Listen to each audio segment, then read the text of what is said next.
एक उम्मीद सुनहरे ख्वाबों की जो आपने देख रखे हैं अपने बच्चों के लिए, सुनहरे कल की सूरत में। उस सुनहरे कल के लिए हम संवारते हैं आपके बच्चों का मुस्तकबिल। यूनिक ग्रुप ऑफ इंस्टीट्यूशन गुज़िश्ता 33 वर्षों से दिखा रहा है रास्तों को मंजिल, उम्मीद को रोशनी, इल्म से अमल की रवायत, बच्चों के रोशन मुस्तकबिल का जामिन।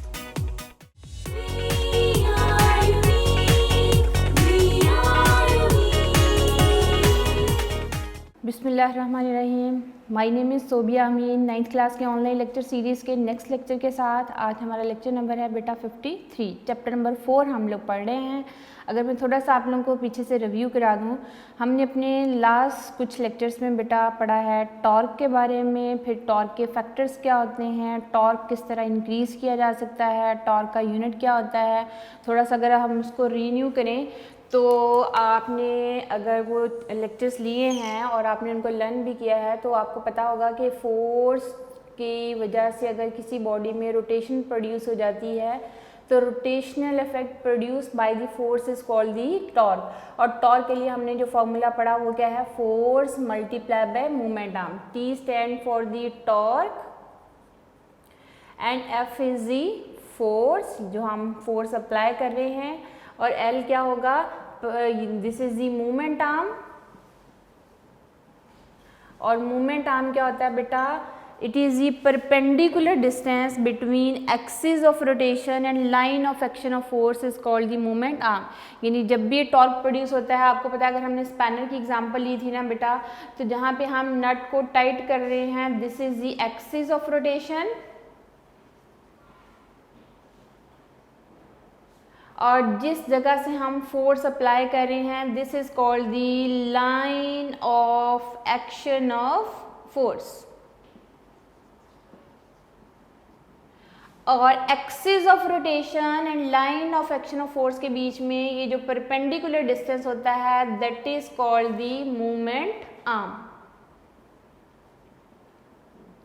और यही हमने ये बात भी क्लियर की थी बेटा कि टॉर्क किन फैक्टर्स के ऊपर डिपेंड करता है, ये फोर्स के ऊपर डिपेंड करता है एंड मूवमेंट आर्म के ऊपर डिपेंड करता है। अगर हमने फोर्स को बढ़ाना है तो टॉर्क जो प्रोड्यूस होगा उसकी वैल्यू भी क्या हो जाएगी, ज़्यादा हो जाएगी। और दूसरा, अगर हमने रोटेशनल इफेक्ट को बढ़ाना हो या हम इसका मूवमेंट आर्म भी बढ़ा देंगे तो तब भी टॉर्क की वैल्यू क्या हो जाएगी, ज़्यादा हो जाएगी। ये चीज़ें हमने टॉर्क के बारे में पढ़ी थी। और बेटा टॉर्क का दूसरा नेम क्या था, movement of force, movement of force. यानी टॉर्क का लफ्ज़ बोल लीजिए या मूवमेंट ऑफ फोर्स का लफ्ज़ बोल लीजिए, एक ही बात है। तो इसका मतलब क्या हुआ कि फोर्स के बढ़ाने से मूवमेंट ऑफ फोर्स बढ़ जाएगा ये, या फिर मूवमेंट आर्म के बढ़ाने से भी मूवमेंट ऑफ फोर्स बढ़ जाएगा। और मूवमेंट ऑफ फोर्स का मतलब ही क्या होगा, टॉर्क होगा। और टॉर्क का यहीं से हमने फिर यूनिट भी डिस्क्राइब किया था कि what is the unit of torque. Unit of torque is the newton metre. 1 newton metre torque कब प्रोड्यूस होगा बेटा, अगर हम 1 न्यूटन फोर्स अप्लाई करें। किसके ऊपर फोर्स अप्लाई करें, 1 मीटर लॉन्ग जो है मूवमेंट आर्म वाली बॉडी के ऊपर अगर हम 1 न्यूटन फोर्स अप्लाई करें तो यहाँ जो टॉर्क प्रोड्यूस होगा that will be equal to 1 newton metre. ये हमने अपने प्रीवियस लेक्चर्स में बात की थी।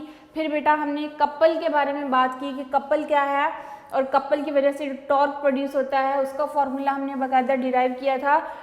कपल क्या है कि अगर 2 अनलाइक पैरेलल फोर्सेस किसी बॉडी के ऊपर एक्ट होती हैं एट डिफरेंट पॉइंट, जिनकी मैग्नीट्यूड सेम है लेकिन डायरेक्शन क्या है, ऑपोजिट है, वो दोनों फोर्सेस बनाती हैं कपल। इट मीन्स कि ये कपल ऑफ फोर्सेस हैं, जब किसी बॉडी के ऊपर अप्लाई की जाती हैं तो वहाँ भी रोटेशनल इफेक्ट प्रोड्यूस होता है। लेकिन ये कपल ऑफ फोर्सेस जो टॉर्क प्रोड्यूस करती हैं वो सिंगल फोर्स की निस्बत वहाँ टॉर्क की वैल्यू क्या होती है, ज़्यादा होती है।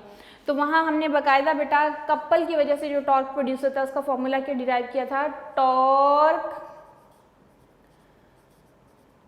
Due to couple. ठीक है, वो क्या था बेटा, उसके लिए हमने लिखा that is equal to force multiply by उसका मूवमेंट आर्म था बेटा, और फिर दूसरी फोर्स जो अप्लाई हो रही थी उसको अभी मूवमेंट आर्म था, जो कि हमने डायग्राम डबल आर्म स्पैनर की एग्जांपल ली थी।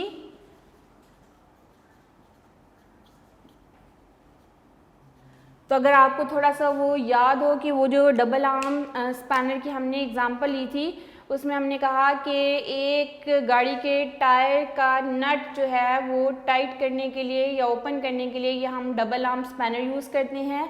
यहाँ वो नट है जिसको हमने टाइट करना है या ओपन करना है। तो इन दैट केस बेटा हम फोर्सेस अप्लाई करते हैं, एक इस हैंड के ऊपर और एक इस हैंड के ऊपर। ये दोनों फोर्सेस की मैग्नीट्यूड सेम होती है, डायरेक्शन क्या होती है, अपोजिट होती है। अगर ये ए पॉइंट के ऊपर फोर्स अप्लाई हो रही है और यहाँ बी पॉइंट के ऊपर फोर्स अप्लाई हो रही है और ये इसका एक्सिस ऑफ रोटेशन है बेटा ओ, तो इस फोर्स का मूवमेंट आर्म होगा ओ ए और इस फोर्स का मूवमेंट आर्म क्या होगा ओ बी। तो हम लिख सकते हैं बेटा फोर्स और इसका movement arm O A plus force और उसका मूवमेंट आर्म क्या है ओ बी। और यहाँ फोर्स की वैल्यू कॉमन ली तो बाकी क्या बचा ओ ए प्लस ओ बी, और ओ ए एंड ओ बी जो है that is equivalent A B, यानी ए बी टोटल डिस्टेंस वो किसके इक्वल है O A plus O B के इक्वल। तो हम ओ ए एंड ओ बी की जगह बाकायदा लिख सकते हैं बेटा ए बी, और A B is called the couple arm.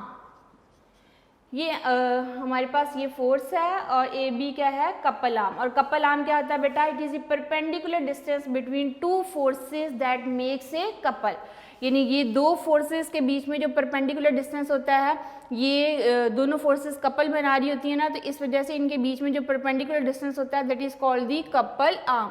ये हमने फॉर्मूला अपने प्रीवियस लेक्चर में डिराइव किया था और बाकायदा इसकी कंप्लीट जो है वो एक्सप्लेनेशन डबल आर्म स्पैनर के साथ और फिर स्टीयरिंग ऑफ द व्हील के साथ हमने इसको एक्सप्लेन किया था। आज जो बेटा हमारा टॉपिक है दैट इज इक्विलिब्रियम। इक्विलिब्रियम का मतलब होता है कि किसी भी ऑब्जेक्ट का बैलेंस कंडीशन में तवाज़न की हालत में होना और उसके ऊपर एक्ट होने वाली सारी फोर्सेस जो है उसका सम अप क्या होना, ज़ीरो होना, उसको बोला जाता है इक्विलिब्रियम। इक्विलिब्रियम में अगर हम बात करते हैं ना Newton's first law of motion की बेटा, तो Newton's first law of motion क्या था कि उसमें वो फर्स्ट स्टेटमेंट में क्या कहता है कि अगर कोई ऑब्जेक्ट रेस्ट के ऊपर है, फॉर एग्जांपल ये बुक है, ये बुक अगर इस टेबल के ऊपर है, it is in the state of rest, यानी इसके ऊपर अभी जितनी फोर्सेस एक्ट हो रही हैं उसका नेट जो है उसका सम अप क्या है, ज़ीरो है। This object is at the rest. Reason क्या है कि this book is laying on the table, और जब ये टेबल के ऊपर पड़ी हुई है तो इन दैट केस इसका वेट एक्ट होता है वर्टिकली डाउनवर्ड, और जो टेबल का रिएक्शन होगा वो किस तरह होगा, upward. Both these forces are equal but opposite in direction, तो नेट अफेक्ट जो है फोर्सेस का जीरो हो जाता है, तो हम कहते हैं this body is in the state of equilibrium. तो इक्विलिब्रियम में होने के लिए दो कंडीशंस हैं, और वो दो कंडीशंस क्या हैं बेटा कि अगर ऑब्जेक्ट रेस्ट के ऊपर है तो तब भी बॉडी के स्टेट में होगी, इक्विलिब्रियम में होगी, और दूसरी कंडीशन ये है कि अगर कोई ऑब्जेक्ट जो है वो यूनिफॉर्म वेलोसिटी के साथ एक लेवल रोड पे मूव कर रहा हो, तो इन दैट केस उसका जो एक्सेलेरेशन होता है वो ज़ीरो होता है। जब एक्सेलेरेशन ज़ीरो होगा तो तब भी बॉडी के स्टेट में होता है, इक्विलिब्रियम में होता है। यानी दो कंडीशंस क्या हुई, या तो ऑब्जेक्ट जो है वो रेस्ट पे होगा, उसके ऊपर एक्ट होने वाली नेट फोर्सेस क्या होंगी, ज़ीरो होंगी, या फिर कोई ऑब्जेक्ट जो है वो यूनिफॉर्म वेलोसिटी के साथ मूव करेगा। जब वो यूनिफॉर्म वेलोसिटी के साथ मूव करेगा तो उसका एक्सेलेरेशन क्या होगा, ज़ीरो होगा। हमने एक्सेलेरेशन की डेफिनेशन में ये बात पढ़ी है बेटा कि what is the acceleration, acceleration is the rate of change of the velocity of the body. तो अगर वेलोसिटी चेंज नहीं हो रही, इट मीन्स कि विद रिस्पेक्ट टू टाइम उसकी वेलोसिटी में किसी किस्म का कोई चेंज नहीं आ रहा, तो एक्सेलेरेशन की वैल्यू क्या हो जाती है, ज़ीरो हो जाती है। अगर कोई बॉडी लेवल रोड के ऊपर यूनिफॉर्म वेलोसिटी के साथ मूव कर रहा हो तो तब उसका एक्सेलेरेशन ज़ीरो होगा। जब एक्सेलेरेशन ज़ीरो होगा तो इन दैट केस तब भी वो ऑब्जेक्ट जो है उसके ऊपर एक्ट होने वाली सारी फोर्सेस का सम अप ज़ीरो हो जाएगा, तो यहाँ भी बॉडी के स्टेट में होगा, इक्विलिब्रियम स्टेट में होगा। तो ये बेटा हमने आज इक्विलिब्रियम के टॉपिक में ये चीज़ें पढ़नी है कि व्हाट इज़ इक्विलिब्रियम। अगर हम इक्विलिब्रियम की डेफिनेशन लिखते हैं बेटा, इक्विलिब्रियम की डेफिनेशन है body said to be in equilibrium, a body is said to be in equilibrium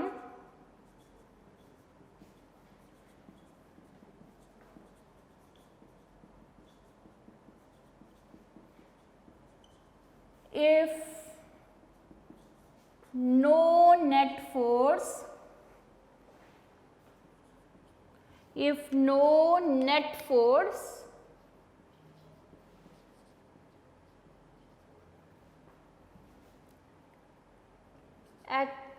if no net force act on it, यानी अगर बॉडी इक्विलिब्रियम में होगा तो उसके ऊपर किसी किस्म की कोई नेट फोर्स एक्ट नहीं होगी। If no net force acts on it, तो इन दैट केस बॉडी किस स्टेट में होगा, इक्विलिब्रियम में होगा। जैसे अभी मैंने एग्जांपल दी बेटा कि अगर आपके पास है फॉर एग्जांपल कोई भी बुक ले कर रही है on the table, a book laying on the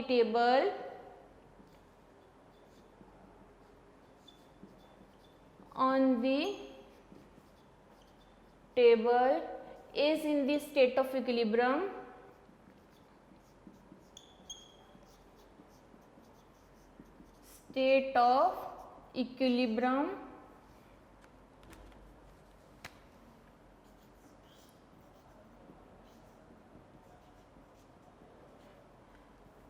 body अगर फॉर एग्जांपल कोई बुक है, बुक ले कर रही है ऑन दी हॉरिजॉन्टल टेबल, तो यहाँ भी इसके ऊपर नेट फोर्सेस क्या होंगी, ज़ीरो होंगी।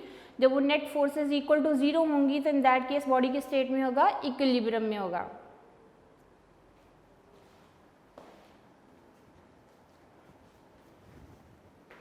ओके, अगर इसकी मैं डायग्राम बनाऊँ ना बेटा, तो क्या है आपके पास, ये एक टेबल के ऊपर अगर कोई एक बुक है,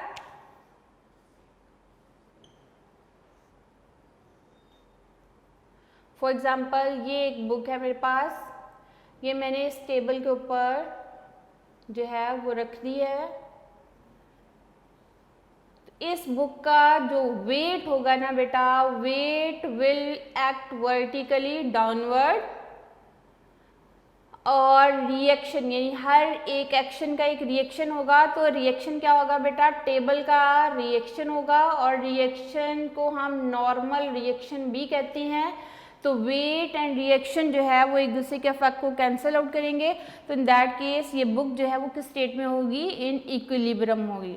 अगर आपके घर में कोई पिक्चर फ्रेम है बेटा, और आपको पता है कि यूजुअली हम अगर घर में कोई पिक्चर फ्रेम यूज़ कर रहे हैं, तो वो पिक्चर फ्रेम अगर वॉल के साथ हैंग है, तो आपको पता है हम उसके साथ कोई ना कोई स्ट्रिंग पीछे अटैच करते हैं।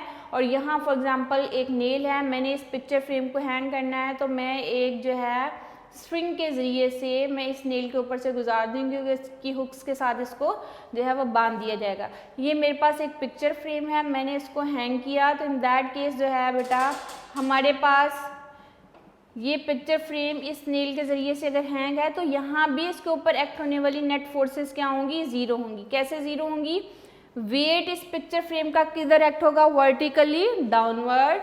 ये है स्ट्रिंग जो है, ये एक स्ट्रिंग है, ये दूसरी स्ट्रिंग है बेटा। अब स्ट्रिंग के अंदर क्या होगी, टेंशन होगी, लेकिन ये जो टेंशन है बेटा इसके कुछ कंपोनेंट हॉरिजॉन्टल होंगे, कुछ वर्टिकल होंगे। फॉर एग्जांपल इसको अगर हम रिजॉल्व करते हैं, तो ये इसका हॉरिजॉन्टल कंपोनेंट होगा, इस टेंशन का, ये इस टेंशन का हॉरिजॉन्टल कंपोनेंट होगा, ये इन दोनों के क्या होंगे, वर्टिकल कंपोनेंट होंगे। यानी ये जो टेंशन है बेटा, अगर मैं इसको T1 का नेम दे दूं और इसको T2 का नेम दे दूं, तो ये इसका T1x हॉरिजॉन्टल कंपोनेंट होगा, ये इस टेंशन का T2x हॉरिजॉन्टल कंपोनेंट होगा, ये बेटा इसका फर्स्ट टेंशन का वर्टिकल कंपोनेंट होगा, और ये भी इसका क्या होगा, T2 टेंशन का वर्टिकल कंपोनेंट होगा। अगर आप गौर से देखो ना बेटा, ये जो टेंशन है T1, इसकी डायरेक्शन इस तरफ है, ये जो टेंशन है इसकी डायरेक्शन क्या है, इस तरफ। ये दोनों जो है टेंशन फोर्सेस हैं, ये दोनों फोर्सेस की मैग्नीट्यूड इक्वल है, डायरेक्शन क्या है, ऑपोजिट है। तो ये एक दूसरे के ऑपोजिट होने की वजह से यहाँ पे हॉरिजॉन्टल डायरेक्शन में इसका नेट इफेक्ट क्या हो जाएगा, ज़ीरो हो जाएगा। और वर्टिकल डायरेक्शन में अगर गौर से देखो ना बेटा, जितना इस पिक्चर फ्रेम का वेट होगा ना, उसके इक्विवेलेंट इसके vertical component T1y and T2y जो है उसके इक्विवेलेंट होंगे। जब ये इक्विवेलेंट होंगे तो ये पिक्चर फ्रेम जो है ये स्टिल होगी, स्टेबल होगी, किस स्टेट में होगी, इक्विलिब्रियम स्टेट में होगी। तो यानी इसके ऊपर एक्ट होने वाली नेट फोर्सेस क्या होंगी, ज़ीरो होंगी। कैसे ज़ीरो हुई, ये मैंने आपको सिंपल एग्जांपल भी दी है बेटा। डाउनवर्ड वेट और अपवर्ड इनकी टेंशन जो हैं ये एक दूसरे के इक्विवेलेंट होंगी। तो यहाँ पे हम कह सकते हैं कि net forces equal to zero है। जब net forces equal to zero है तो बॉडी के स्टेट में होगा, इक्विलिब्रियम में होगा। अब एक और एग्जाम्पल लेते हैं बेटा कि हमारे पास एक है लॉग। लॉग क्या है कि एक लकड़ी का आपके पास टुकड़ा है और हमने उसको दो स्ट्रिंग्स की मदद से हैंग किया हुआ है। ये थोड़ी सी इसकी जो स्टेटमेंट है उसको हम थोड़ा चेंज करते हैं, और इसकी अभी जो मैंने पिक्चर फ्रेम की एग्जांपल दी थी उसमें हमारे पास एक स्लोप बन रहा था एक ही स्ट्रिंग के साथ, लेकिन अब मैं कह रही हूँ कि मेरे पास है एक लॉग, ये एक लकड़ी का टुकड़ा है, मैंने 2 स्ट्रिंग्स ली हैं, एक को मैंने यहाँ पे बांध दिया और एक स्ट्रिंग को मैंने यहाँ पे बांध दिया, ठीक है, और इसको मैंने यहाँ एक सपोर्ट के साथ दोनों को बांध दिया। अब इस स्ट्रिंग के अंदर टेंशन अगर मैं T1 कह रही हूँ और इस स्ट्रिंग के अंदर जो टेंशन है वो T2 है, और नेट इस लॉग का वेट जो है at the centre of gravity act हो रहा है, दैट इज वर्टिकली डाउनवर्ड। अगर आप इस चीज़ को देखो ना बेटा, तो यहाँ भी नेट फोर्सेस इक्वल टू 0 है। नेट फोर्सेस इक्वल टू कैसे 0 होंगी, डाउनवर्ड इसका वेट, इस लॉग का, इस लकड़ी के टुकड़े का इस वेट जो है वर्टिकली डाउनवर्ड है, और इसको बैलेंस करने के लिए इस स्ट्रिंग के अंदर टेंशन T1 है और इस स्ट्रिंग के अंदर टेंशन क्या है, T2। फॉर एग्जाम्पल अगर मैं कहती हूँ कि इसका अगर नेट वेट जो है वो 20 न्यूटन है, तो यहाँ अगर आप कैलकुलेट करोगे ना तो बेटा इस स्ट्रिंग में टेंशन 10 न्यूटन होगी और इसमें भी कितनी होगी, 10 न्यूटन होगी। डाउनवर्ड क्या है, वेट 20 न्यूटन, अपवर्ड 2 टेंशन हैं, T1 10 न्यूटन है, T2 भी 10 न्यूटन है, दोनों की डायरेक्शन सेम है, तो ये दोनों ऐड होगी। तो हम अगर इसको मैथमेटिकली सॉल्व करें ना, तो sum of all forces acting on the body is equal to 0। तो डाउनवर्ड फोर्स क्या थी बेटा, वेट, वो किसकी इक्वल होगा, अपवर्ड फोर्सेज की इक्वल T1 प्लस T2। ये डाउनवर्ड फोर्स है W और ये अपवर्ड फोर्सेस क्या है, T1 एंड T2। वेट जो है वो भी 20 न्यूटन है, T1 टेंशन है 10 न्यूटन, T2 टेंशन कितनी है बेटा, 10 न्यूटन। तो यहाँ भी 20 न्यूटन और that is equal to 20 newton, net forces क्या हो जाएंगी, इक्वल टू 0, यानी इस बॉडी के ऊपर एक्ट होने वाली नेट फोर्सेस क्या होंगी, 0 होंगी। तो ये बॉडी भी किस स्टेट में होगा, इक्विलिब्रियम में होगा।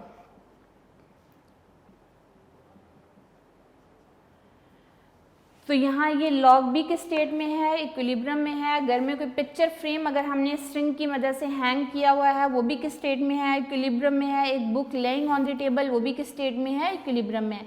ये बात Newton first law of motion में बेटा बताई गई कि अगर कोई बॉडी रेस्ट पे है तो वो हमेशा किस स्टेट में रहेगा, रेस्ट पे रहेगा, जब तक हम उसके ऊपर किसी किस्म की एक्सटर्नल फोर्स अप्लाई ना करें। और उसके सेकेंड पार्ट में उसने क्या कहा था कि अगर कोई बॉडी यूनिफॉर्म वेलोसिटी के साथ मूव कर रहा है तो वो हमेशा यूनिफॉर्म वेलोसिटी के साथ मूव करता रहेगा जब तक उसके ऊपर किसी किस्म की फोर्स एक्ट ना हो। तो यहाँ इक्विलिब्रियम की कंडीशन में होने का मतलब क्या होगा बेटा कि बॉडी के ऊपर एक्ट होने वाली फोर्सेस क्या होंगी, 0 होंगी। और वो फोर्सेस कैसे 0 हो सकती हैं बेटा, 2 कंडीशंस हैं, या तो बॉडी रेस्ट पे होगा या दूसरी कंडीशन क्या है कि बॉडी यूनिफॉर्म वेलोसिटी के साथ मूव करेगा। जब वो यूनिफॉर्म वेलोसिटी के साथ मूव करेगा तो उसके ऊपर एक्सेलेरेशन की वैल्यू क्या हो जाती है, 0 हो जाती है। जब एक्सेलेरेशन की वैल्यू 0 होगी तो फोर्सेस भी क्या हो जाएगी, 0 होंगी। According to Newton second law of motion F is equal to ma। Body का मास कभी 0 नहीं हो सकता, लेकिन अगर एक्सेलेरेशन 0 है तो फोर्स भी क्या हो जाएगी, 0 हो जाएगी। ठीक है, तो ये बेटा इक्विलिब्रियम की डेफिनेशन मैंने लिखी है, साथ एग्जांपल आपको बताई हैं। ये बुक लेंगे on the table, A log hanging with the help of the two string in this state of the equilibrium, A picture frame hanging on the wall is in the state of equilibrium. आप कोई भी example दे सकते हो। Okay, equilibrium की एक और example हम ले रहे हैं बेटा कि अगर एक कार है, वो कार एक लेवल रोड के ऊपर मूव करी है विद यूनिफॉर्म वेलोसिटी,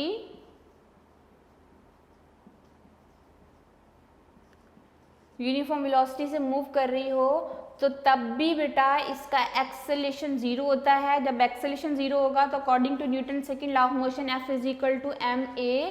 मैस इस बॉडी का कभी 0 नहीं हो सकता, लेकिन एक्सेलेरेशन अगर 0 है तो इसके ऊपर एक्ट होने वाली फोर्सेस भी क्या होंगी, 0 होंगी। तो बॉडी किस स्टेट में होगा, इक्विलिब्रियम में।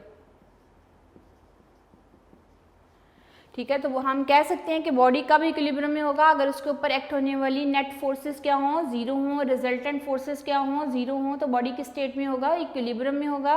तो इसकी डेफिनेशन में हमने कहा ये body is said to be in equilibrium if no net force acts on it. Example में आपने कहा कि a book is laying on the table is in the state of equilibrium, a log hanging with the help of the two string is also in the state of equilibrium, a car is moving on the level road with uniform velocity is in the state of equilibrium, paratroopers coming downward with uniform velocity that is also in the state of equilibrium, A ball is dropped from the top of the tower that moves with uniform velocity. In that case हम कह सकते हैं कि body किस state में होगी, equilibrium में होगी। यानी इक्विलिब्रियम में होने के लिए ये कंडीशंस क्या हैं बेटा, या तो एक्सेलरेशन 0 होगा, इट मीन्स कि बॉडी मूव करेगी विद यूनिफॉर्म वेलोसिटी। दूसरी कंडीशन क्या होगी, बॉडी किस स्टेट में होगा, रेस्ट पे होगा। तो ये बेटा इक्विलिब्रियम की एग्जांपल में आप दे सकते हो, और इसमें डिटेल में आप Newton's first law of motion की जो डिटेल्स थी वो भी आप दे सकते हो। अब इसकी हम बेटा बात करते हैं कंडीशंस ऑफ इक्विलिब्रियम की। 2 कंडीशंस हैं जिसको हम स्टेप बाय स्टेप डिस्कस करेंगे, जिसमें फर्स्ट कंडीशन ऑफ इक्विलिब्रियम की बात करते हैं अभी। ओके, इसके 2 कंडीशंस हैं बेटा इक्विलिब्रियम की। फर्स्ट कंडीशन ऑफ इक्विलिब्रियम,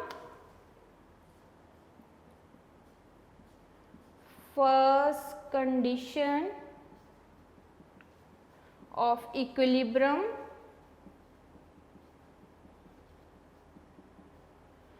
किसी बॉडी को कंप्लीटली इक्विलिब्रियम में होने के लिए बेटा 2 कंडीशंस का फुलफिल होना लाजमी है, और इसमें फर्स्ट कंडीशन ऑफ इक्विलिब्रियम हम डिस्कस कर रहे हैं। फर्स्ट कंडीशन ऑफ इक्विलिब्रियम कहलाती है बेटा कि अगर बॉडी के ऊपर एक्ट होने वाली सम ऑफ ऑल फोर्सेस, यानी यूँ कहते हैं कि body must be satisfy the first condition of equilibrium if resultant forces acting on the body is equal to 0। अगर एक बॉडी है उसके ऊपर बहुत सारी फोर्सेस एक्ट हो रही हैं, सपोज कर लीजिए कि n number of forces act हो रही हैं, तो अगर उन n नंबर ऑफ फोर्सेस का रिजल्टेंट इक्वल टू 0 होगा तो बॉडी सेटिस्फाई करेगी फर्स्ट कंडीशन ऑफ इक्विलिब्रियम को। जब हम फर्स्ट कंडीशन ऑफ इक्विलिब्रियम की बात करेंगे तो बेटा उसकी स्टेटमेंट में हम लिखेंगे a body set to satisfy the first condition of equilibrium, a body is said to satisfy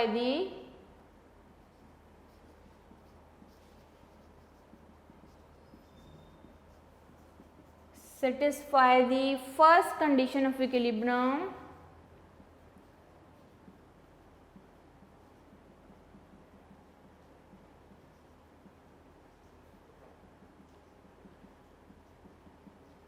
अगर उसके ऊपर एक्ट होने वाली सारी फोर्सेस का सम अप और रिजल्टेंट क्या होगा, 0 होगा। इन equilibrium if the resultant forces acting on it is 0, if the resultant forces acting on it is 0।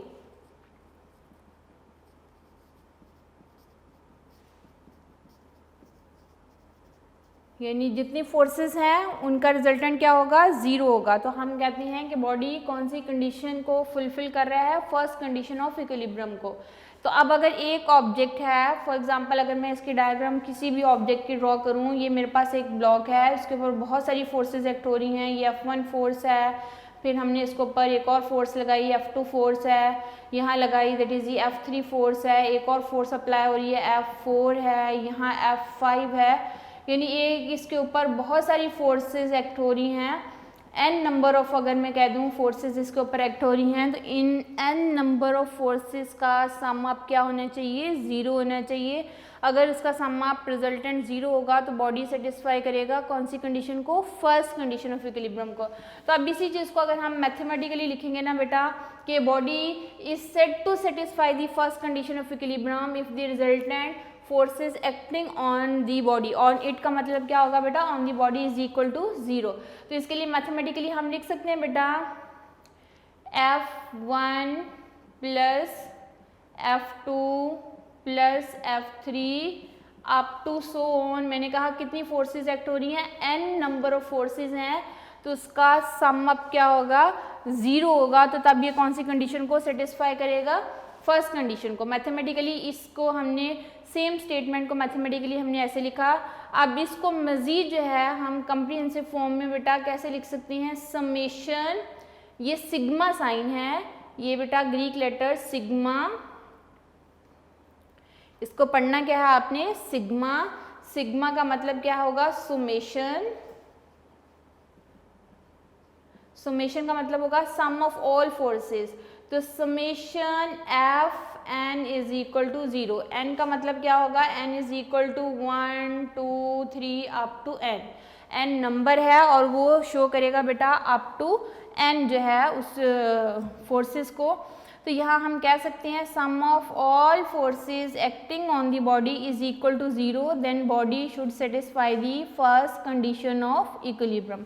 और उसको हमने बेटा क्या लिखा, summation F N is equal to 0, या आप इसको ये भी लिख सकते हो summation F is equal to 0। It means के sum of all forces acting on the body is equal to 0। Clear है? तो ये बेटा क्या है, इसको पढ़ना क्या आपने, सिग्मा ग्रीक लेटर, इसका मतलब क्या होता है समेशन। तो अब यहाँ पे n क्या है, n नंबर ऑफ फोर्सेस। तो अब अगर बेटा ये कंडीशन है ना, तो समटाइम ऐसा होता है कि फोर्स जो है या तो हॉरिजॉन्टल डायरेक्शन में अप्लाई हो रही होती है या फिर वर्टिकल डायरेक्शन में अप्लाई हो रही होती है। तो अगर फोर्स इस तरह नहीं बल्कि किसी एंगल से अप्लाई हो रही हो, यानी कोई इंक्लाइन सरफेस के साथ जो है वो एक इंक्लाइन प्लेन बना रही है, जैसे हम स्ट्रिंग की अभी बात की थी कि अगर एक स्ट्रिंग के साथ हम अटैच करते हैं कोई भी पिक्चर फ्रेम और वो स्ट्रिंग जो है एक स्लोप की तरह जो है वो एक्ट कर रही हो, तो इन दैट केस जो है ये मैंने बात की थी बेटा एक पिक्चर फ्रेम की। तो यहाँ ये स्ट्रिंग एक नेल के ऊपर से गुजर के जा रही थी, यहाँ नेल है, तो तब देखिए ये फोर्सेस जो है एंगल बना रही होती हैं। जब ये एंगल बनाती है ना तो फिर बेटा उसके हॉरिजॉन्टल कंपोनेंट होते हैं या फिर वर्टिकल कंपोनेंट होते हैं। जैसे हमने बात की थी रेजोल्यूशन ऑफ फोर्सेस में, अगर आपको मजीद पीछे थोड़ा सा चले जाए तो रेजोल्यूशन फोर्स में क्या था कि हमारे पास फोर्स एक ऑब्जेक्ट के ऊपर अगर एक्ट होती है तो इन दैट केस वो फोर्स कोई ना कोई एंगल बना रही थी। जैसे वहाँ हमने बात की बेटा कि फोर्स हॉरिजॉन्टल सरफेस के साथ एक एंगल थीटा बनाती है, तो फिर हम इस फोर्स को रिजॉल्व करते थे अलोंग एक्स डायरेक्शन, इसका कंपोनेंट एफ एक्स था, एंड अलोंग वाई डायरेक्शन इसका कंपोनेंट क्या था बेटा एफ वाई था। तो इस केस में अगर नेट फोर्सेस किसी ऑब्जेक्ट के ऊपर एक्ट हो रही है ना बेटा, तो वो समटाइम जो है कोई ना कोई एंगल हॉरिजॉन्टल सरफेस के साथ बना रही होती हैं। अगर इस किस्म का केस हो तो फिर इन फोर्सेस के x component and in forces के वाई कंपोनेंट इक्विवेलेंट टू 0 होने चाहिए, फिर वो बॉडी कंप्लीटली इक्विलिब्रियम में होगी बेटा। तो अगर हम बात करते हैं फोर्सेस की, तो sum of all forces acting on the body is equal to 0, और दूसरी हम क्या बात करेंगे कि इस फोर्स के एक्स कंपोनेंट भी इक्वल टू 0 होने चाहिए एंड वाई कंपोनेंट भी इक्विवेलेंट टू क्या होने चाहिए 0 होने चाहिए। तो अगर हम इसके एक्स कंपोनेंट की बात करेंगे ना बेटा, तो horizontal component must be equal to 0 and vertical component equal to 0 होने चाहिए। तो फिर उसके लिए मैथमेटिकली हम क्या लिखेंगे बेटा, n नंबर ऑफ फोर्सेस हैं, तो उस n नंबर ऑफ फोर्सेस के x कंपोनेंट, फॉर एग्जांपल ये F1 फोर्स थी तो उसका x कंपोनेंट हमने लिखा F1x, ये F2 फोर्स थी तो उसका x कंपोनेंट लिखा बेटा F2x, फिर ये थर्ड फोर्स थी F3, उसका x कंपोनेंट हमने लिख दिया F3x, अप टू Fnx जो है that must be equal to 0।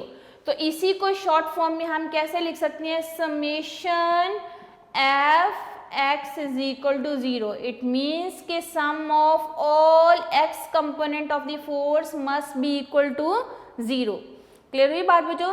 इसी चीज को हमने मैथमेटिकली कैसे लिखा, शॉर्ट फॉर्म में समेशन, ये सिग्मा साइन है, इसको पढ़ना क्या है बेटा, summation F X is equal to 0। इसका मतलब क्या होगा, sum of all X component या horizontal component of the force must be equal to 0। Similarly बेटा फोर्सेस अगर एक्ट हो रही हैं तो इन फोर्सेस के वाई कंपोनेंट भी इक्विवेलेंट टू क्या होने चाहिए, 0 होने चाहिए।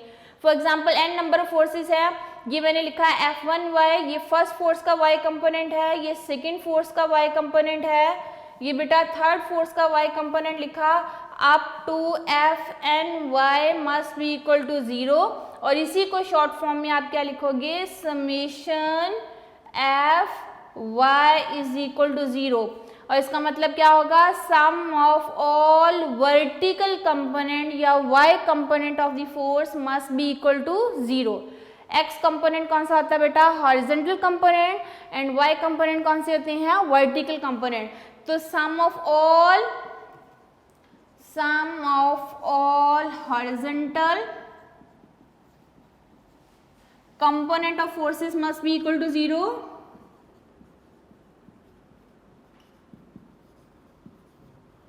Forces must be equal to 0, और दूसरा हम क्या लिख सकते हैं इसका रिजल्ट बेटा, sum of all vertical components of forces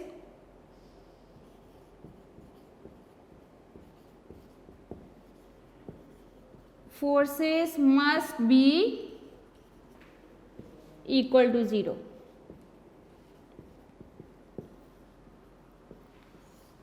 okay, first condition of equilibrium क्या थी, sum of all forces acting on the body must be equal to 0. A body must satisfy the first condition of equilibrium if sum of all forces acting on the body या resultant forces must be equal to 0. तो in that case body first condition को satisfy करेगी, और उसको हमने कहा let us suppose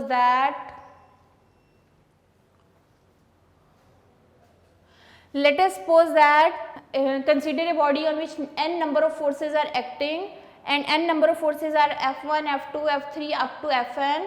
If this body satisfies the first condition of equilibrium, in that case sum of all forces acting on that body must be equal to 0, and in that case we can write this statement into mathematically, F1 plus F2 plus F3 up to Fn must be equal to 0. And in that case we can also write this equation in a very short and comprehensive form, summation Fn is equal to 0 or summation F is equal to 0. Here n is the number and this number vary from 1 to n, and in that case this Greek letter sigma shows the summation, and summation means sum of all forces. And a body completely equilibrium and incompletely satisfy the first condition of equilibrium, in that case their x component must be equal to 0 and their y component must also equal to 0. For example बेटा अगर आप tug of war की बात करते हैं तो उसमें 2 teams में अगर 4 पर्सन एक साइड पे है और 4 पर्सन ही दूसरी साइड पे है, और वो रस्साकशी के मुकाबले में टीम कौन सी जीती है, जिस साइड पे नेट फोर्सेस क्या हो जाती हैं, ज़्यादा हो जाती हैं। अगर कोई भी टीम जो है वो नहीं जीत रही, इट मीन्स कि जिस साइड पे फोर्सेस एक्ट हो रही हैं इस साइड पे और इस साइड पे दोनों फोर्सेस का सम अप क्या है, इक्विवेलेंट टू क्या है, 0 है। तो उसमें अगर सम अप इक्वल टू 0 होगा तो फिर कोई भी टीम जो है वो विनर नहीं कहलाएगी। लेकिन विनर कौन सी टीम होती है, जिस साइड पे फोर्सेस की वैल्यू क्या हो जाती है, ज़्यादा हो जाती है। तो इसमें बेटा हमने कहा कि अगर एक बॉडी फर्स्ट कंडीशन को सेटिस्फाई करती है तो उसके ऊपर एक्ट होने वाली जितनी भी फोर्सेस हैं उन फोर्सेस के एक्स कंपोनेंट भी इक्वल टू 0 होने चाहिए और उसके वाई कंपोनेंट भी क्या होने चाहिए, इक्वल टू 0 होने चाहिए। इसमें बेटा आप एग्जांपल दे सकते हो कि पैराट्रूपर्स जो है वो मूव करते हैं विद यूनिफॉर्म वेलोसिटी। तो आपको पता है कि पैराट्रूपर का वेट डाउनवर्ड होता है और पैराशूट जो है वो अपवर्ड डायरेक्शन में कुछ स्ट्रिंग्स की मदद से जो है वो ऊपर की तरफ, उसमें जितनी टेंशन होगी इन स्ट्रिंग्स के अंदर उन सब की वैल्यू जो है बेटा that must be equal to the weight of the paratrooper. तो डाउनवर्ड उसका वेट है और अपवर्ड जो स्ट्रिंग्स हैं बेटा पैराशूट के साथ जो अटैच होती है ना, हर स्ट्रिंग के अंदर जो टेंशन होगी वहाँ जो टेंशन की वैल्यू कैलकुलेटेड होगी उन सबको सम अप करेंगे, उन सब का सम अप जो है वो उस पैराट्रूपर के वेट के इक्विवेलेंट होगा। और पैराट्रूपर मूव करता है यूनिफॉर्म वेलोसिटी, तो वो भी किस स्टेट में होता है, इक्विलिब्रियम में होता है। ये बेटा थी first condition of equilibrium. First condition में हमने क्या पढ़ा है कि बॉडी कब सेटिस्फाई करता है फर्स्ट कंडीशन ऑफ इक्विलिब्रियम, अगर उसके ऊपर एक्ट होने वाली सारी फोर्सेस का सम अप क्या होता है, इक्वल टू 0 होता है, तो वो कहलाती है फर्स्ट कंडीशन ऑफ इक्विलिब्रियम। इसमें भी आप एग्जांपल बहुत सारी दे सकते हो, आपकी बुक में भी कोड हैं, साइड डायग्राम में भी कोड हैं, आप पैराट्रूपर की एग्जांपल दे सकते हो, मैथमेटिकली इन सारे स्टेप्स को लिख सकते हो। ये लॉन्ग क्वेश्चन भी बनता है बेटा, first condition of equilibrium important long question है। अगर लॉन्ग आए तो कंप्लीट आपने लिखना है बेटा, डायग्राम साथ ड्रॉ कर दीजिएगा, पैराट्रूपर की भी उसकी एग्जांपल को भी एक्सप्लेन कर दीजिएगा। ये सारी मैथमेटिकल स्टेप्स आपने साथ साथ लिखने होते हैं। लेकिन अगर ये क्वेश्चन शॉर्ट आता है, इसको 2 मार्क्स का अगर पूछा जाता है तो बेटा आपने फर्स्ट कंडीशन ऑफ इक्विलिब्रियम की हेडिंग देखी, आपने इसकी स्टेटमेंट लिखनी है और आपने यहाँ तक लिखना है, ठीक है। इसके मैथमेटिकल फॉर्म ये 2 स्टेप्स में एंड कर दीजिएगा। 1 नंबर इसकी स्टेटमेंट का होगा और 1 नंबर उसकी मैथमेटिकल फॉर्म का होगा, तो 2 मार्क्स अवॉर्ड होती हैं। लेकिन अगर यही क्वेश्चन लॉन्ग क्वेश्चन पूछा जाता है तो फिर आपने कंप्लीट डिटेल लिखनी है कि इसके हॉरिजॉन्टल कंपोनेंट भी इक्विवेलेंट टू 0 होने चाहिए और इनके वर्टिकल कंपोनेंट भी फोर्सेस के इक्विवेलेंट टू क्या होने चाहिए, 0 होने चाहिए। ठीक है, तो ये बॉडी सेटिस्फाई करेगा फर्स्ट कंडीशन ऑफ इक्विलिब्रियम को। तो इसको आप लर्न कर लीजिए, इंशाल्लाह हम नेक्स्ट लेक्चर में जो है वो सेकंड कंडीशन ऑफ इक्विलिब्रियम को सेटिस्फाई करेंगे। तब तक के लिए अल्लाह हाफ़िज़, अपना ख्याल रखिए।